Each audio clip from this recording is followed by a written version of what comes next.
종종 사람들은 구약과 신약이라는 용어를 오해한 나머지 구약의 율법은 모두 폐지되었고 예수님을 기점으로 전혀 새로운 신약의 은혜가 시작되었다고 말합니다. 그런데 성도 여러분, 그렇지 않습니다. 구약과 신약은 서로 다른 복음을 이야기하는 것이 아닙니다. 성경은 하나의 약속, 하나의 은혜에 대해서만 이야기합니다.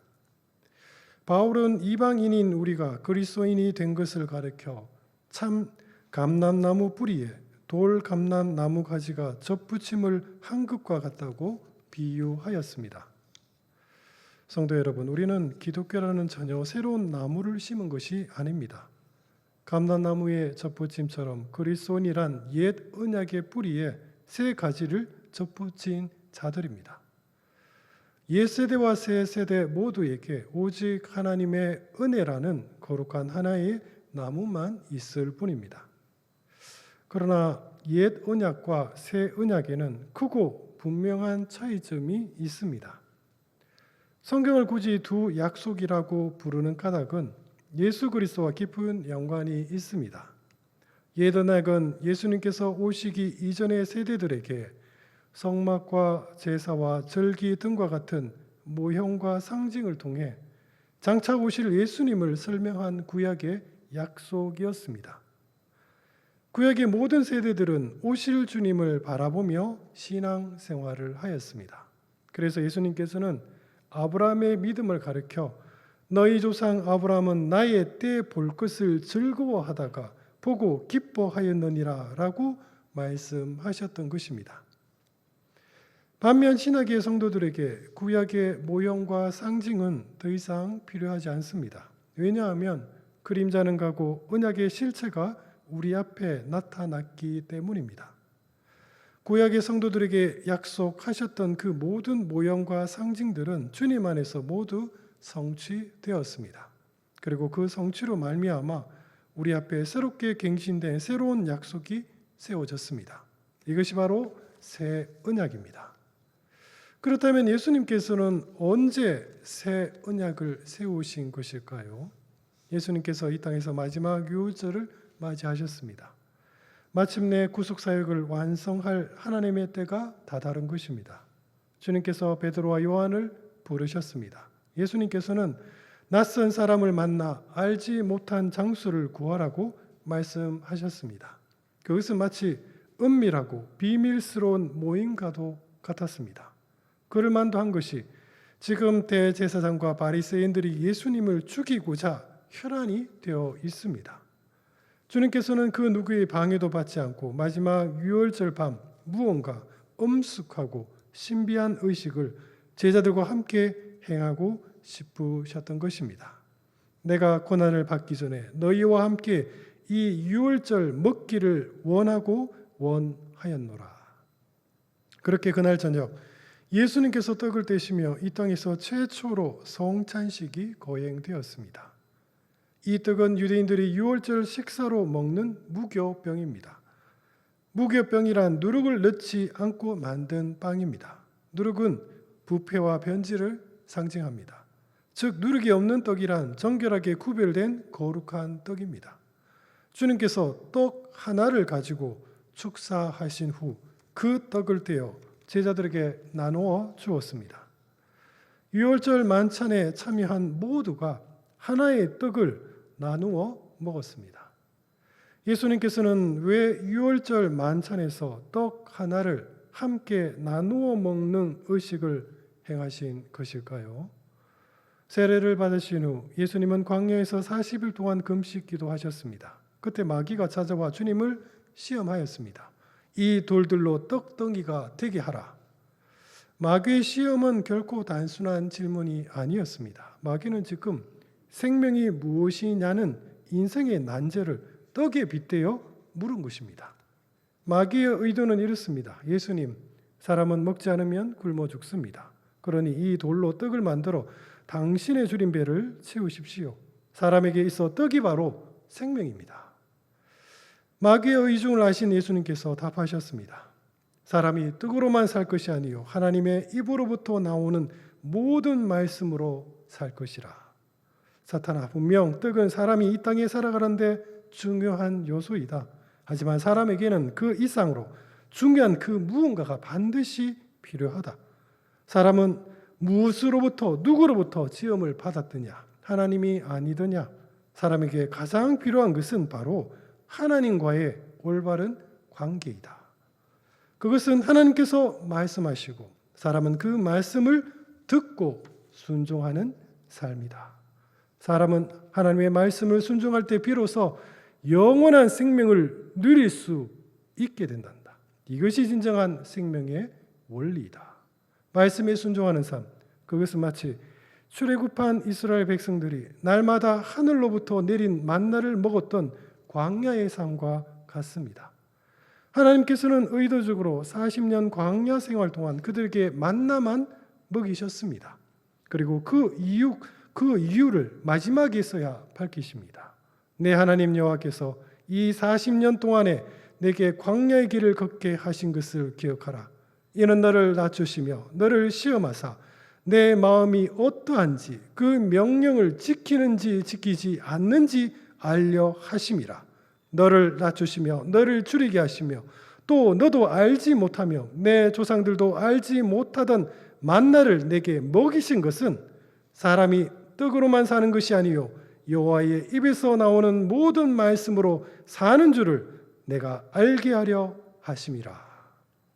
성경은 하나님의 말씀을 듣고 순종하는 삶을 일러 은유적으로 하늘로부터 내린 떡을 받아 먹는 삶이라고 묘사하였습니다. 그렇습니다. 광야에 내린 만나는 날마다 말씀을 받아 먹는 성도의 삶을 가리키는 거룩한 예표였습니다.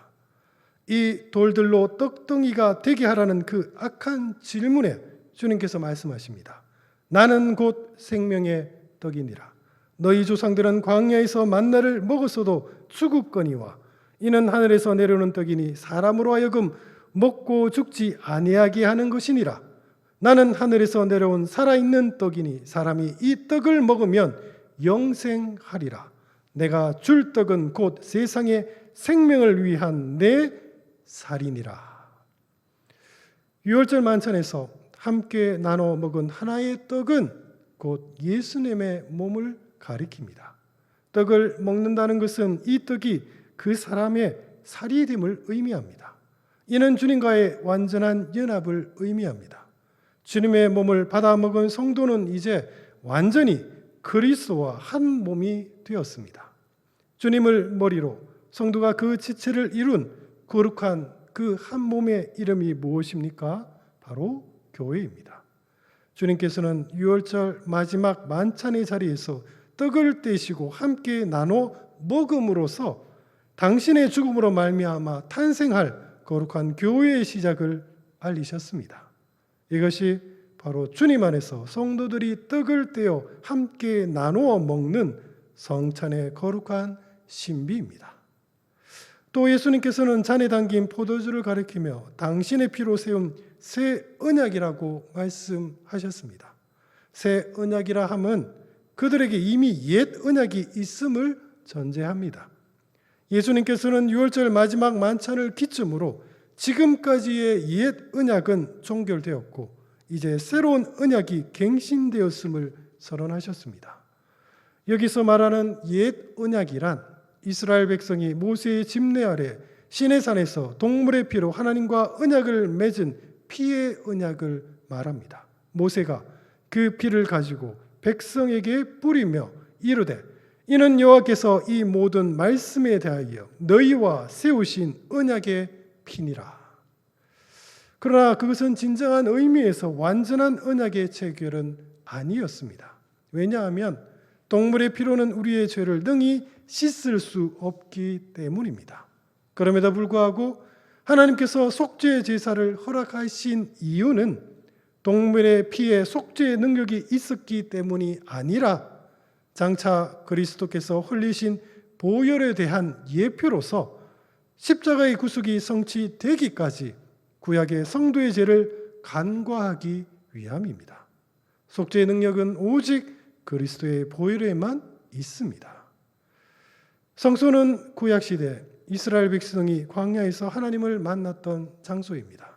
그리고 오늘날 우리가 하나님을 만나는 장소는 교회입니다. 넓은 의미에서 교회란 우리가 지금 모인 이곳을 말하고, 좁은 의미에서 교회란 여러분, 바로 우리 각 개인을 일컫습니다. 여러분 한 명 한 명이 거룩한 작은 교회라 할 수 있습니다. 왜냐하면 하나님을 믿는 우리는 언제 어디서든 하나님께 기도하고 예배할 수 있기 때문입니다. 놀랍게도 성경은 광야의 장막이 오늘날 여러분을 가리키는 하나의 징조였다고, 상징이었다고 말합니다. 그렇습니다. 작은 교회인 우리가 모두 하나님의 장막, 성소인 것입니다. 구약의 성소는 제사장만이 하나님께 제사를 드렸습니다. 구약의 제사장은 동물의 피를 가지고 성소에 들어가 하나님께 죄의 용서를 구하였습니다. 그러나 동물의 피는 우리의 죄를 완전히 씻을 수 없습니다. 그래서 구약의 제사장들은 매번 반복해서 동물의 피 제사를 드렸던 것입니다. 그렇다면 오늘날 우리를 대신하는 참된 영원하신 제사장은 누구십니까? 바로 예수 그리스도십니다. 구약의 제사장들은 사실 대제사장이신 예수님을 가리키는 구약의 예표였습니다. 구약의 제사장은 동물의 피를 가지고 성소에 들어갔지만 우리의 영원한 대제사장께서는 당신의 보혈을 가지고 십자가 앞으로 나아가셨습니다. 성경은 이를 가리켜 대속이라고 부릅니다. 속죄를 위한 보혈은 완전하여 2번, 3번 반복할 필요가 없습니다. 단 한 번 거룩한 피의 제사를 통해 우리의 모든 죄는 속죄를 받았습니다. 그 단 한 번의 거룩한 피 제사가 바로 십자가 사건입니다. 인간이 지은 최초의 죄는 불순종이었습니다. 하나님께서는 아담이 말씀에 순종하는 사람이 되기를 원하셨습니다. 그러나 아담은 말씀을 어기고 불순종의 죄를 짓고 말았습니다. 그 결과 이 땅에 죽음의 형벌이 찾아왔습니다. 그러나 예수님께서 당신의 피를 흘리시며 십자가 위에서 우리 대신 죽음의 그 형벌을 받으셨습니다. 주님의 대속으로 말미암아 우리의 모든 죄는 사라졌습니다. 죄가 사라지니 죽음 또한 사라졌습니다. 예수님의 피가 이 모든 것을 이룬 것입니다. 예수님께서 유월절 마지막 만찬 자리에서 잔을 나누시며 말씀하셨습니다. 이 잔은 내 피로 세우는 새 언약이니 곧 너희를 위하여 붓는 것이라. 이 잔에 담긴 포도주는 예수님의 보혈을 상징합니다. 지금 예수님께서는 잔을 나누시며 이제 곧 있을 십자가에서 흘리실 당신의 보혈로 구약과 신약의 모든 세대들과 함께 새로운 언약을 세우시겠다고 말씀하고 계신 것입니다. 거룩한 만찬을 모두 마친 후 주님께서는 원수들에게 친히 체포되어 십자가에 못 박혀 죽으셨습니다. 마지막 숨을 거두시며 주님께서 말씀하십니다. 다 이루었다. 이로써 구약의 모든 언약과 예표가 주님 안에서 성취되며 그렇게 십자가 위에서 새로운 언약이 갱신되었습니다. 히브리서는 말합니다. 이 장막은 현 시대를 상징합니다. 그 장막 제의를 따라서 예물과 제사를 드리지만 그것이 의식 집례자의 양심을 완전하게 해주지는 못합니다. 이런 것은 다만 먹는 것과 마시는 것과 여러 가지 씻는 예식과 관련된 것이고 개혁의 때까지 육체를 위하여 부과된 규칙들입니다.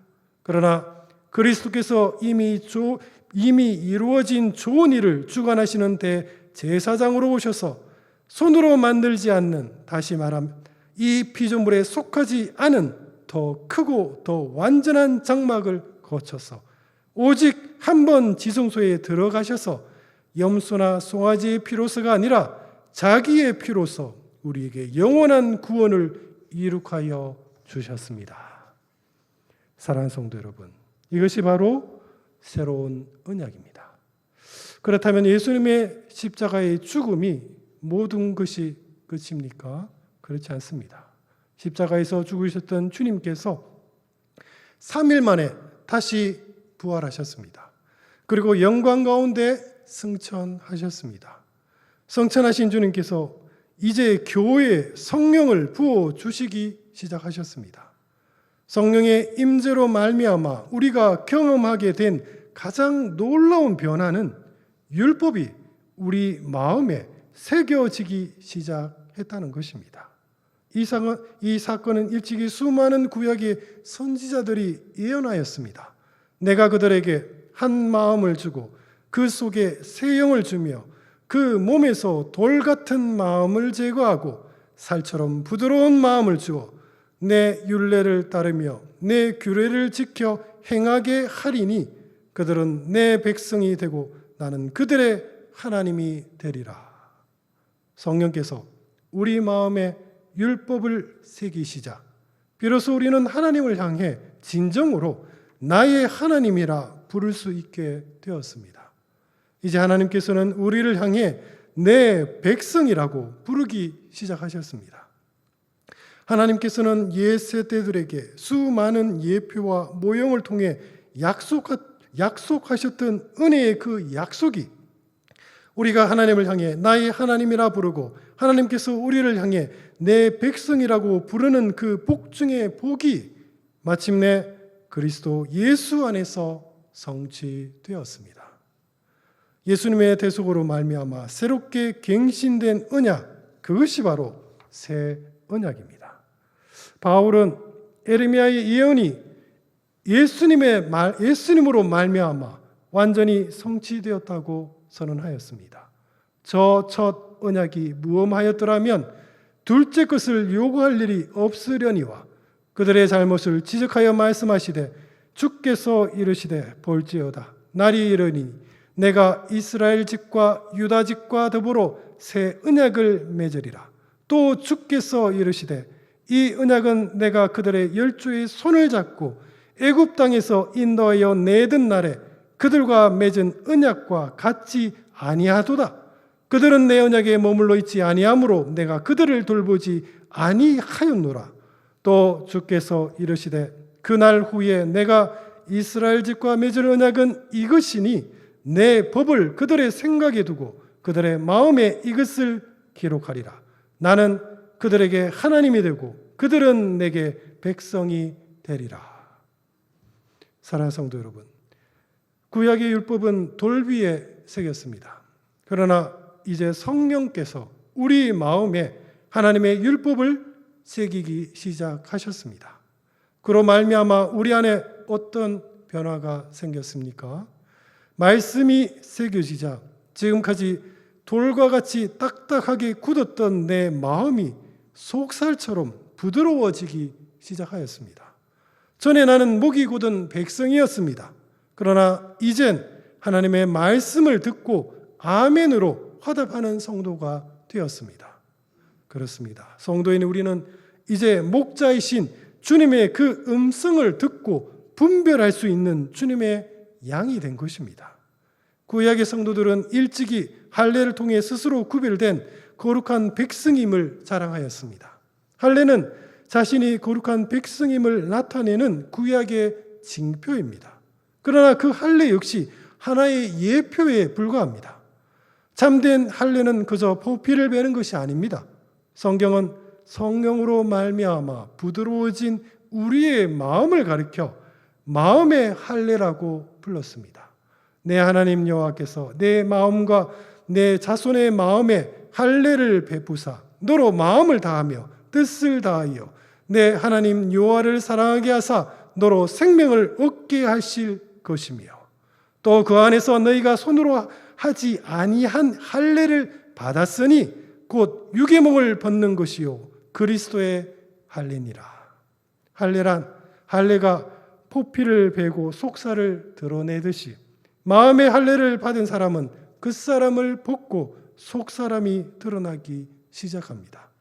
이는 손으로 행한 것이 아니라 성령으로 한 그리스도의 할례입니다. 그렇습니다. 옛 언약과 새 언약은 서로 다른 약속들이 아니라 예수 그리스도 안에서 하나로 갱신된 놀라운 은혜의 약속인 것입니다. 말씀을 정리할까요? 나의 하나님, 하나님의 백성이라는 이 고백이 왜 그토록 중요할까요? 우리가 창세기를 읽을 때 가장 인상적인 장면은 하나님께서 이 세상을 창조하시고 만물에게 끊임없이 복을 주시는 모습입니다. 하나님은 복의 근원이십니다. 만물 가운데 특히 인간은 하나님으로부터 가장 큰 복을 받은 존재였습니다. 그렇다면 묻고 싶군요. 성도 여러분, 우리가 타락하면서 가장 먼저 잃게 된 복은 무엇일까요? 하나님과 관계가 깨어지며 우리가 가장 먼저 상실한 기쁨은 무엇입니까? 그들이 그날 바람이 불 때 동산에 거느시는 여호와 하나님의 소리를 듣고 아담과 그의 아내가 여호와 하나님의 낯을 피하여 동산나무 사이에 숨은지라. 인간은 죄를 범하자마자 하나님의 낯을 피해 숨었습니다. 죄인인 우리가 가장 먼저 잃어버린 복은 바로 하나님 그분 그 자체입니다. 우리는 원래 에덴 동산에서 하나님과 산책하며 기쁨의 교제를 나눈 복된 존재였습니다. 그러나 죄로 말미암아 그 복된 교제가 깨지고 만 것입니다. 죄인이 된 우리는 하나님의 낯을 피하는 존재가 되고 말았습니다. 그렇다면 이대로 하나님과 인간의 관계는 영원히 깨지고 만 것입니까? 그렇지 않습니다. 긍휼의 하나님께서 우리를 찾기 시작하셨습니다. 주님께서 우리를 향해 부르십니다. 내가 어디 있느냐? 하나님의 이 부르심으로부터 우리를 향한 크고 놀라운 하나님의 은혜가 그렇게 시작되었습니다. 죄인인 우리에게서 가장 큰 복은 무엇입니까? 우리가 가장 먼저 회복해야 할 복은 또 무엇입니까? 그것은 바로 우리가 하나님을 향해 나의 하나님이라 부르고 하나님께서 우리를 향해 다시 내 백성이라 부름받는 그 복이 아닌지요. 인간은 사회적 존재입니다. 이 말은 우리 인간은 관계 속에서 나라는 정체성을 인식하는 존재라는 뜻입니다. 부모 자식 간에 나를 인식하고 친구 사이에서 나를 인식하고 직장 동료 사이에서 나를 인식합니다. 무수히 많은 관계 속에서 나를 인식할 때 비로소 우리는 마음의 안정을 찾습니다. 왜냐하면 인간은 관계 속에서 내가 어떤 존재인지를 깨닫기 때문입니다. 하나님께서 우리를 창조하셨습니다. 창조주 하나님은 우리의 진정한 아버지이십니다. 참된 아버지의 관계가 깨진 인간이 겪는 삶의 고통과 혼란의 그 크기는 얼마나 클까요? 우리가 세상을 바라볼 때 발견하는 이 땅의 수많은 불안과 혼란은 바로 하나님과의 유대감이 깨진 것에서 비롯된 영적 병리 현상인 것입니다.